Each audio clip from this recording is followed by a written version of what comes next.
infused in our DNA. Like, you know what I'm saying? Like, like if we haven't been broken now through, be it through You're right. slavery, through Give it to me. Give capitalism, it to me. through Give it to me. colonization, through Yeah, segregation, you're right. through, I mean, look, the history of black people in this country is, at one point we were 3/5 people.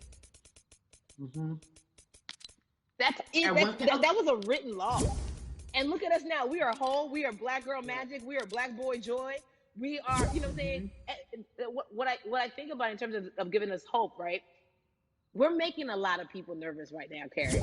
We're making a lot of people Ben, nervous right now because they're like, dang, we put all these obstacles in their way, and these jokers are resilient. But that should give us hope. That should give us hope that, like, we can't stop, won't stop. I mean, I went to the school of Diddy. You know what I'm saying? Hashtag, Harlem shaking it right now. Can't stop, won't stop.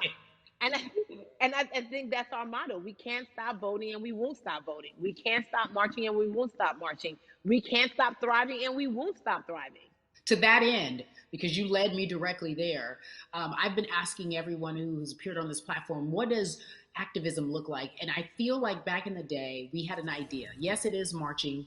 Yes, Yeah. it is protesting. Yes, it is speaking out against things that we feel are not right or unjust. But talk to me about what activism looks like for Yvonne Orji. Listen, activism, I think the beauty of activism is that it has many faces, right? You're going to have the people on the front lines. Like, you know what? Martin Luther King marched, but there were a lot of women who were in the homes like, hey, BT Dubs, when they come back, this is how we support all the people who are marching on the front lines. And we're going to be here doing what we know to do best here. And you know what? Somebody needs to bail them out of jail so now we need to be in the community, getting money or whatever it is. So it's like everybody has a position to play. And so play your position like a shortstop, bruh. So whoever you are and whatever you do, play your position. So activism could look like, you know what? I'm not the one that's built to be on the front line, but you know what? My pockets go deep, so I'm gonna support the people.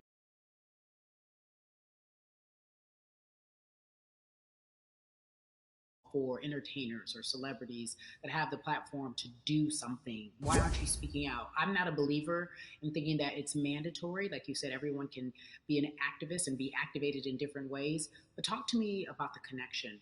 Talk to me about the marginalization in your world and how you feel like it even inspires you to say more and use your platform to do more.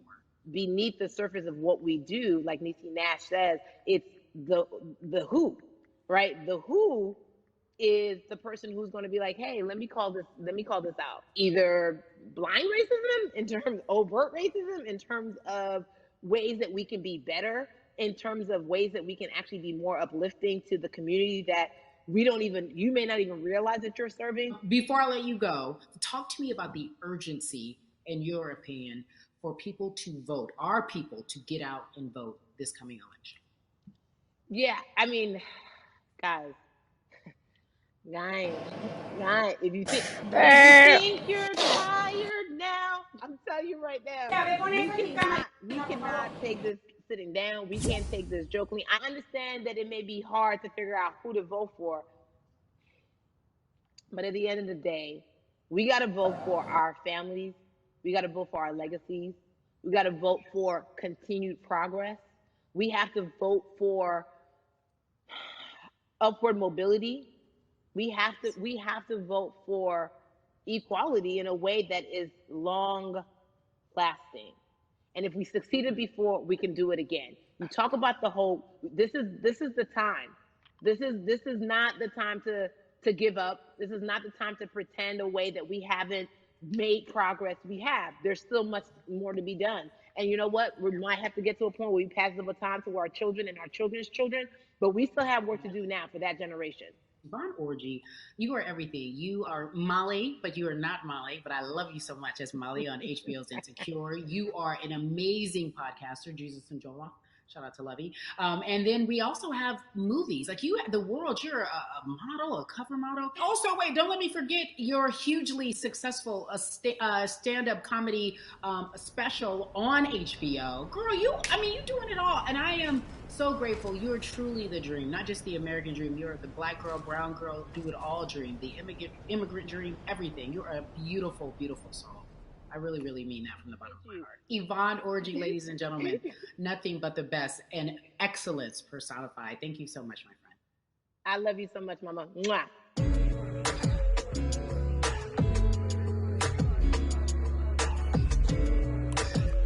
Yeah, la la. So Atlanta has been one of the hotbeds in terms of political unrest and social injustice. We've seen so much happen in that city, and we've also seen so much come from that city, including one of our very own founding fathers of the civil rights movement, and that's Martin Luther King Jr. But right now, we want to welcome in someone who has used his platform to talk about voting, to talk about racial injustice, and how he's trying to help. Atlanta's very own Russ joins us now on We the People. Russ, I'm not going to fan out and tell you what some of my favorite songs were that I listened to repeat on yours. We're going to get to the topic at hand. So we got to talk about, recently you did an interview where you shared your outlook on culture and music. And you also were very candid about the fact that you have a privilege and that it's necessary for you to give back. Tell everybody about what that means. As like, it's very obvious, I'm white and I'm in Black culture and I'm benefiting financially off of it. So I feel like if you're a white person financially benefiting off of Black culture, you have to put finances back into Black culture. It's just that simple. The screenshots with your feelings, it just comes off like fake empathy, because it comes off very dismissive and very oh, that sucks for y'all, but anyway, back to what I was doing. Have you felt that way always, or is it now because of the time of where we are in this country? I've always had the feeling. I think now it's just obviously elevated. It's a new level, and there's new, it's to the point now where you can't, first of all, you can't not say anything. Second of all, though, I just think saying something isn't enough anymore. I think, if you have the ability to put money back into a culture that you're financially benefiting from, you have the ability to, you should. It's interesting that you talk about it in that way, because some people do believe that silence is the best way to go, because it's hard to talk race, especially if you're white and you're in the Black culture. People just feel as if they can't talk about it. They feel awkward. They feel as if they don't have the privilege or the voice or the words. How do you find yourself right now in terms of interacting with people when they want to talk to you about social injustice, police brutality? What's going on in this country right now? Well, first of all, picking and choosing whether you want to be silent or not about race, that's a privilege in and of itself. But no, I mean, I try to just do my best to listen to the Black people around me and the educated Black people I have in my life. So I do my best to not act like I have all the answers for everything, especially in a culture that I'm not from. But that's why when we decided to raise the money for Black Lives Matter organizations, when we raised $500,000, we got on the phone with some of the women who started Black Lives Matter. I got on the phone with Tamika Mallory. I was on the phone with Karen Civil and talking with my friends to make sure the money went to like the correct places, and people who really need it. It's just about listening. That's all. It's about listening. Let's talk about that for a moment, because the way I think of activism, for me, it looks very differently. It's not necessarily just protesting on the front lines. I think that's great. But what about being an activist in the way in which you have decided to be one? What inspired you? What did it look like? You said you raised money for Black Lives Matter. What did you do? Mm-hmm. Walk us through everything that you did and how you find yourself in this moment right now. So for me, it was 3 years ago, I had like a string of festivals, and I decided that I was going to wear T-shirts with a message on them, because I figured what better time to use a platform than in front of, a bunch of people. So one of the T-shirts I wore was, if you want to change the system, speak up, white silence is pro-racism, the whole thing. And it didn't really it kind of got swept under the rug back then. But when all this stuff started happening again, and it's been happening, the police brutality against innocent Black people, I was like, man, I'm not the biggest artist in the world, and I certainly don't have the most white fans in the world, but I got a good amount of people that I can definitely mobilize and turn into some money. And I know they're down for the cause because it's merch, it's a good thing. And I've always been outspoken anyway, and so how am I going to be in Black culture and not be outspoken about racism? And then I got to ask you this, because you grew up in Atlanta, so that gives you a heads up, depending for so many people, because you're in the crux of that beautiful Black city where there are so many wonderful Black leaders, home of so much great music. and things that speak to our culture right now. And we are really, really getting our word out, especially with this platform today, and saying that we must use our voice to vote. Talk to me about what the importance of voting for you in this upcoming election. Yeah, so full transparency, I had never voted before, ever. And because, I was one of those people who was like, my vote doesn't matter. And, I don't know, maybe it's because I was younger, maybe it's because I really thought that, or I don't know, but I just think that it's got to, now this is a bit of a privilege to say it's got to a breaking point for me, because obviously it's been past the breaking point for Black people. But I think that as a whole, the young people need to get out and vote, because we're the ones that never show up. You know what I mean? We never show up to vote, but we're the future. So it's like, look, we got to go out there and vote, and then whatever happens, but at least we did our part. You got to do your part. You're very candid in saying that you just decided to vote. And I think there's a beautiful irony in the fact that you have your fans saying, because of you, I'm voting. Right. And there's something beautiful about that. But I want to know why now for you. Why in this moment is it important for you to vote? And what hit your spirit to say, yes, this is the time to do it? Honestly, because I think that George Floyd really woke up a lot of people who, including myself, who I was vocal and outspoken about racism. I put it in my lyrics. I put it on T-shirts. I would talk about it in interviews. Like, I was vocal about it. But that video in that moment, I think me, along with a lot of other people, just kind of was like, all right, like, words are simply not enough anymore. We got to do something, whether it's raising money, whether it's voting, or all the above. Like, we got to do something, and I'm ashamed that it took that for me to be like, I need to raise money and I need to vote. It's a shame. And I don't know, I guess it snapped a bunch of people out of it, and even if you were vocal and whatnot, it's time to actually put your money where your mouth is. It's time to go vote. It's time to just stop talking about it and be about it, and it's been time for that. But like I said, I'm ashamed that it took me this long to actually really, really be about it.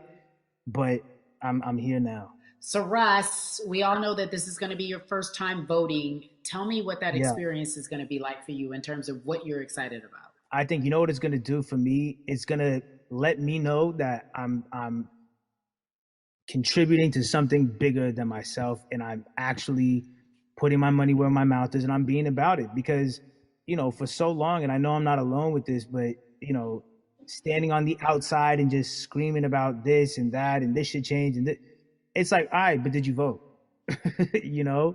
And so I know it's going to feel good to know that I played a small role, and that's the problem. I think the mentality of like, my vote doesn't matter needs to be changed to, my vote, albeit small, does matter. It's a role I'm playing, and if I play my part and you play your part and he and she plays their part, then we make a difference. But it'll feel, I have a feeling it's gonna feel very, very bigger than me. I mean, I think when you realize that giving actually feels better than receiving, that's when you start wanting to do your part and contribute. So voting is an easy way to give, Yeah. To whom much is given, much is required, and you have been given a huge platform, and we are so grateful for you, Russ. Philanthropist, artist, community activist, first-time voter. We appreciate you for doing this, okay? Thank you. I appreciate y'all.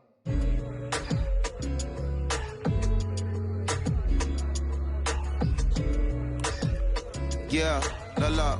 So cities like Atlanta and Chicago have been at the forefront of the discussions, especially now in this country when we're talking about COVID-19 and systemic racism, as well as police brutality and what we can do in this country. Again, we're continuing our conversation, letting you know that your voice is your vote and your vote is your voice. We can change where we are in this country. Currently, I'd like to welcome in Chicago Cubs right fielder Jason Heyward. I appreciate you. I brought in Atlanta and Chicago because I know you grew up in the metropolitan area of Atlanta, more specifically McDonough, let's be technical. And you have been very vocal throughout this entire time in terms of what our country's been experiencing. Let's look at the past month and a half, if you will. What has been the hardest thing for you to deal with? The hardest thing for me to deal with, Carrie, this last month has just been going from the virus shutting everything down to us being called to action. We've had multiple police brutality situations. We've had people protesting, wanting to get the message out. But I really realized that I need to be a part of the positive message and make sure that doesn't get lost in all the chaos going on, for people to actually hear from a reasonable, respectable person who cares about everyone involved. A reasonable, respectable person who cares about everyone involved, which leads us to More Than a Vote. It is a beautiful collective of Black athletes and artists. You are a part of that. Talk to me about why that's important for you right now, and this be a part of that collective. To me personally, it's important to be a part of that because I've somewhat used baseball and my craft as an excuse to not get more involved in voting. But I can't any longer use baseball and work as an excuse not to get educated, and not also to show people, like, at any moment in time, any walk of life, we can make a difference. So tell me in your words, what does activism look like for you? In my words, it looks like LeBron James, the biggest athlete right now on the planet, speaking up and breaking the ice for everyone. And I think for the first time, people see and hear from us. So now we have white teammates, we have other people speaking up and realizing, okay, like, this is how we go about doing this.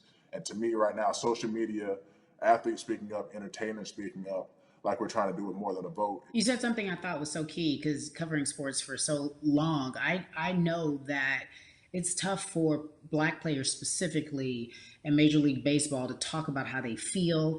Adam Jones did it in a very eloquent way early on, but there are very few that are vocal. You said you all were afraid. Why use that word, and why were you afraid? We was afraid because in 2019, there were 68 of us total. And there are 38 teams. There's 25-man roster on each team. There's a 40-man roster, which is on each team as well. And there aren't many of us. So we're outnumbered in that sense, but not always in a negative way when it comes to our teammates and our clubhouses. But to get to this point, you have to move a certain way. You got to be careful what you say. You can't ruffle feathers. You can't come off in any way. Much like other Black entertainers, much like yourself, probably having to live through life every day. But to get to the highest level, you got to button up. You got to be seen and not heard. So baseball is, like I said, it was time for us to try and speak up and make a difference and show it's okay to do so, because we can't be quiet any longer. That is a button up, be quiet, be seen but not heard. That is an expression that a lot of Black folks can relate to in whatever aspect of professionalism that they experience, especially if they don't work for themselves. They just feel that. That is also a socialization that we have as Black folks, well, especially, like you said, if you want to get to the higher level. And for so long, I felt it bubbling right underneath the surface that so many of us who were in whatever positions we were, who had platforms, were tired of pretending and looking the other way and spending so much time making others comfortable while we were uncomfortable. Do you feel that this is the type of movement that is sustainable, or is it just for a time?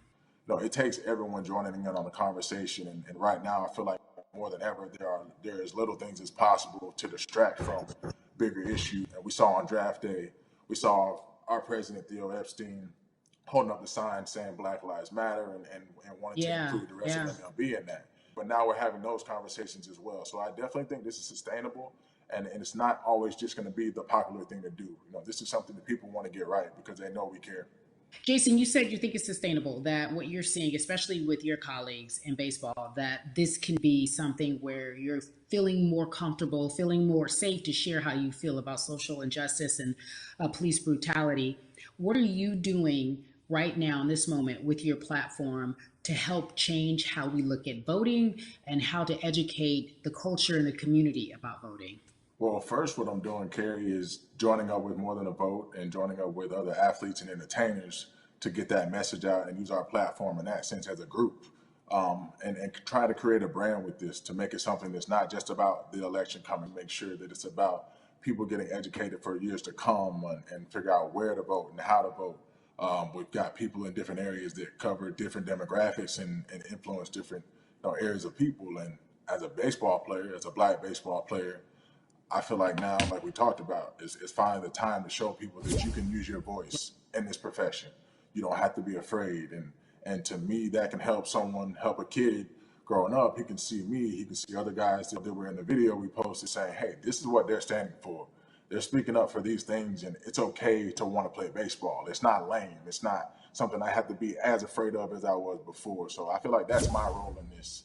I have a younger brother as well. He's 24. He also plays baseball. So I've got to lead by example. I can't just always, come up with a good answer that sounds good on TV when I get asked a question on, what do we need to do to make changes. I'm joining up here to make sure that I take action and get educated myself. For one, so many people, I feel like in Atlanta, they're on the move. Or when you want to try to make a vote and try and cast your vote, you have to do it by mail. You have to sign up for the absentee ballot. Then you have to get another ballot in return. They have to send it back to you. Well, for me personally, they didn't send that back until it was too late, right? We didn't get it in the mail to the address that's an Atlanta address at my parents' house. We didn't get that in the mail until it was too late.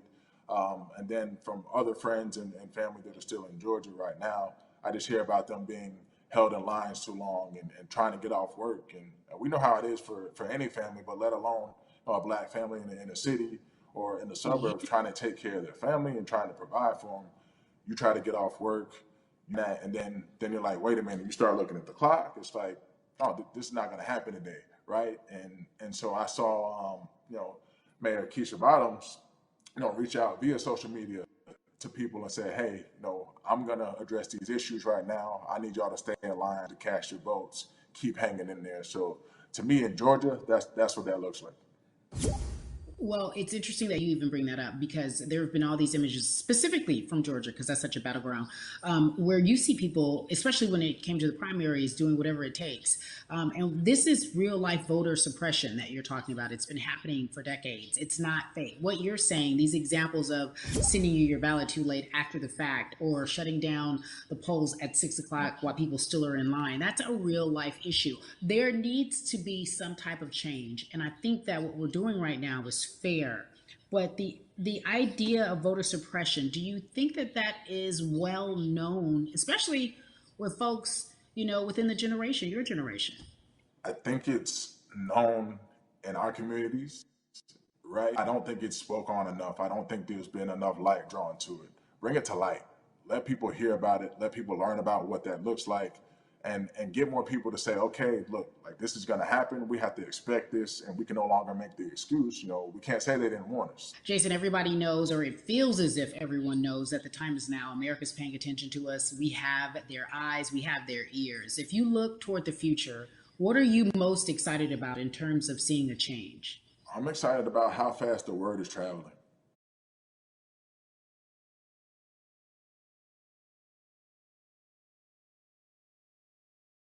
Seeing people out there on the streets doing their part. When so many things got lost, could have very easily got in the commotion when it came to protests, and you saw rioting, you saw looting. People still stood their ground, and people still went out there and said, look, we're doing this for the right reasons. We're going to come together. We're going to use drones. We're going to use social medias. I feel like this is a new wave of getting things done the right way and just spreading the message. You're right about that. And you're right. People are spreading the word unapologetically. We out here. We doubling down. Thank you so much. I appreciate you. Right.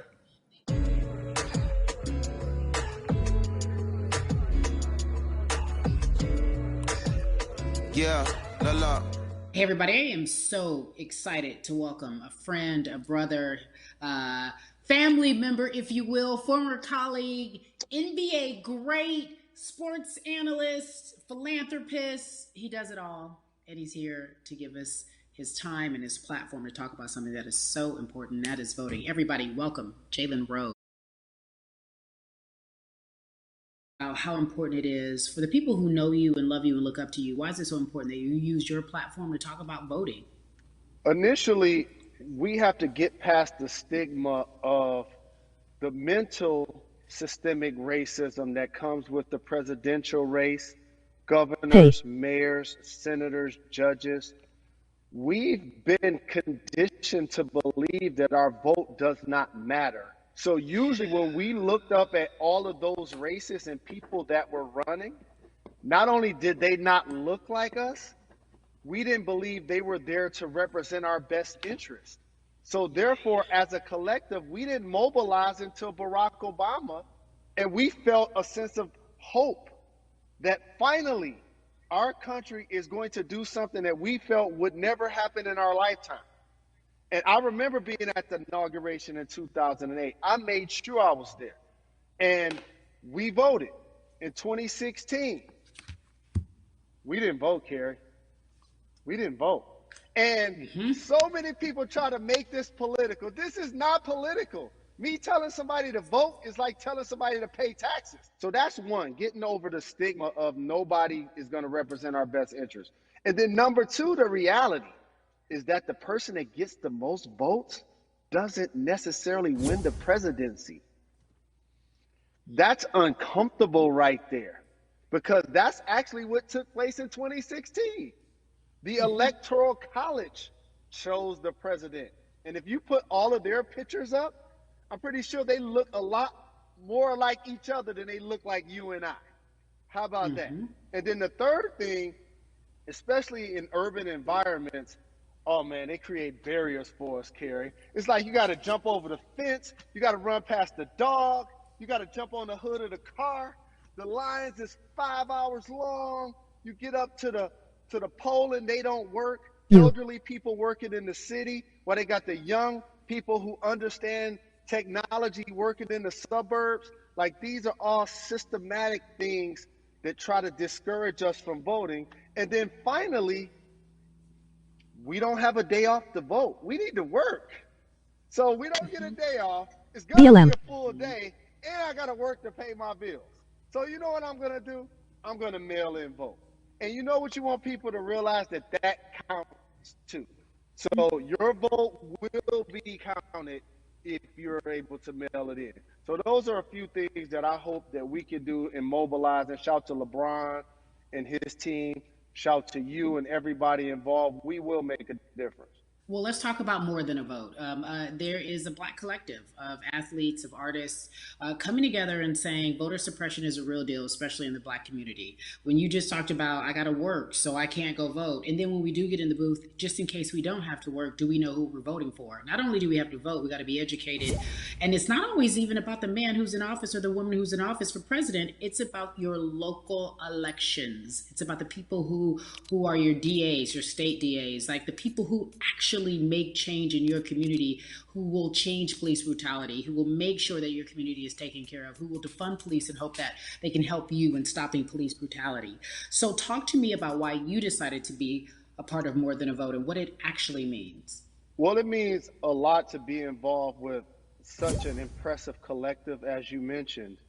And I said this multiple times, and I know it can be uncomfortable when I say it, but a lot of times we have to get to the root of the issue before we find a solution. And the quote was, I wish America loved Black people as much as it loves Black culture. And this collective, by the way, represents in a lot of ways what's encouraging, but also sometimes disappointing about our role as Black people in America. Because we were brought here as labor and to entertain. And we use those vehicles to get paid and move to the suburbs and be the idols of white kids.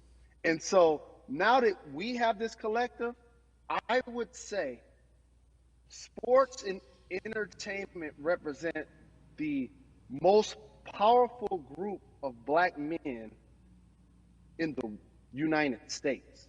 I'm talking about money, power, celebrity, the ability to mobilize, community involvement, their leadership, their intellect. And so to have all of us pull it in the same direction at the same time for anything that we're passionate about is going to be a difference maker, but it's definitely going to be a difference maker in the 2020 vote, because we're going to make sure we inform everybody that they can let their voice be heard, and failure is not an option. Jalen, what does voter suppression look like to you? A perfect example took place recently, Carrie, in Kentucky. It was 6 p.m. at night, and so many people were standing in line enthusiastic to vote. And you know what they did? Locked the doors. And you know what the people did? They continued to bang on the doors, continued to bang on the windows. They continued to let it be known they were not going to leave the premises until they got a chance to vote. And you know what ended up happening? They opened those doors and allowed those people to vote. So do not be discouraged. These barriers show you that it matters, and we're here to help you break through them. The same thing with our platforms and voices, Carrie, because you know what's going to happen. At some point, Breonna Taylor is not going to be trending anymore. People are not going to be protesting anymore. But it's still up to us to keep making sure that our voices get heard, and this is one way to do so. Right, and that is a form of being activated, being an activist. It doesn't have to be protesting. It doesn't have to look like what you think traditionally activism looks like. It's voting. It's that simple. We now have to understand, like, this is a critical mass moment for this movement to continue to hold up as much steam for as long as possible. And that's what this collection is going to hopefully allow for that situation to happen. Jalen, in today's age of technology, it should be easier to vote. No doubt. It's like we call these devices smartphones, but yet I can't vote from it. All of the things that we do in our lives are in our phones. All of these barriers are things that people will need to overcome in order to create a level of enthusiasm to vote. And again, this is not political. It's your right to do so. And there's so many times where you feel like somebody may have gotten done unjustly in your community. Pay attention to who the judges are, who's running for Senate, mayor, governor. Pay attention who's running for president. And let's make sure in 2020 we make a difference. Why is more than a vote so important and invaluable in our community right now? Well, because right now, I think we have an opportunity to let our voices be heard louder than ever. Anytime you see the mobilization of white kids holding Black Lives Matter signs, that means there's a breakthrough. Now, what happens with that breakthrough is the next step. You're going to look down in your email, Carrie, you're going to see all of these companies telling you how they're going to work on their diversity, how they're looking themselves in the mirror. They need to make change, just like in sports, right? You look on the field and on the court, all those black players. The further you get up, it's like altitude or a ladder. It gets thinner and thinner. And so a lot of people talk about the system being broken. I hate to remind people that it's not broken. It was built this way. And one of our ways to help change the system is to vote. So that's why more than a vote is so very important, so we can make sure everybody participates and gives themselves an opportunity to let their voice be heard. I think it's interesting because you talked about Black men being very powerful in the U.S. if they're athletes and entertainers, because for so long those have been the only avenues traditionally to create wealth. The NBA season comes back. What are your feelings on the season coming back? In the midst of everything that is happening? I think you'll see players challenging the establishment more. You're going to see them saying, okay, if you have all of these marketing and promotional deals, how many of them are with minorities? How many people are you employing, NBA? What about certain teams? Who do you have as a minority owner? Or what about the candidates that you have for positions of power? NBA players have proven as blacks that they are now movers and shakers in the game. They're now the dog, not the tail.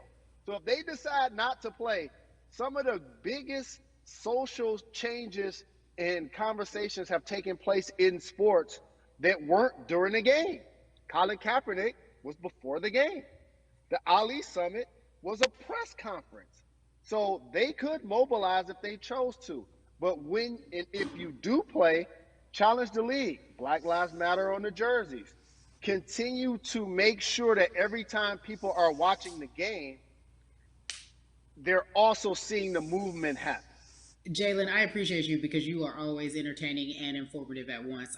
I really, truly am looking forward to the NBA season. Thank you for working with More Than a Vote because your voice, your platform, all of it is needed, my friend. Be safe, okay? Yes, ma'am. I love and appreciate you. One call away always. Thank you. Love you, brother. Love you too. Every conversation that we had today, I hope was helpful for you. I am so grateful to everyone who came on with me to talk about what's going on in our culture and how we need to change. Huge shout out to Jalen Rose, Bun B, Jason Hayward, Yvonne Orji, and Russ. Their words were inspiring, but also important and invaluable. I hope your phone is full with all the information that we've been able to place in front of you. Again, you need to check out these resources because they are so important because we want you to vote. That is your voice. It is important. We, the people, want you to vote. So go to morethanavote.org, fairfight.com, and whenweallvote.org. Again, thank you so much for joining us and paying attention because this message, again, is invaluable. I'm Carrie Champion for We the People.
Right foot up, left foot. I'm a kitty, kitty, kitty.